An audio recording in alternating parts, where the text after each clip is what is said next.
एकंदरीतच निरोगी आरोग्यदायी जीवन जगण्याचा हक्क तो प्रत्येकाला मिळाला पाहिजे। त्यासाठी व्यक्तिगत सार्वजनिक जीवन असं दोन्ही स्तरावर प्रयत्न केले पाहिजेत।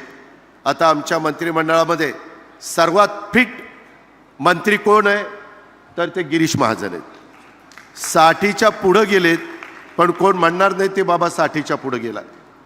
परवा विशाळवाडीला जी घटना घडली मित्रांनो, तिथं पहिलं जर पहाटे 2:30 वाजता शासनाचा कोण प्रतिनिधी पोचला तर ते गिरीश महाजन पोचलेले होते। एवढा उभा कडा होता। फायर ब्रिगेडचा एक जवान वर जाताना जाता जाता तिथं हार्ट अटॅक येऊन गेला।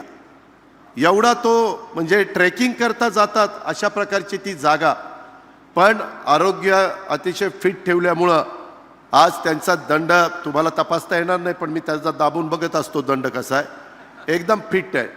म्हणून सनीला ज्यावेळेस मला भेटायला आला, मी एक माझ्या मुलाच्या नात्याने सनीला सांगितलं की सनी थोडासा स्थूलपणा कमी केला पाहिजे।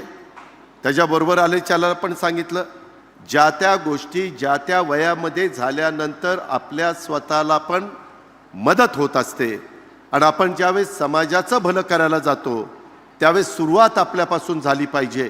म्हणून राजकीय क्षेत्रातले कुणी असू द्यात किंवा इतर कुठल्या क्षेत्रातले असू द्यात, प्रत्येकाने आपले शारीरिक प्रकृती अतिशय योग्य पद्धतीने ठेवली पाहिजे। व्यक्तिगत आयुष्यात दारू सिगारेट ड्रग्जसारखी व्यसनं वाईट सवयी असतील तर त्या सोडाव्या लागतील।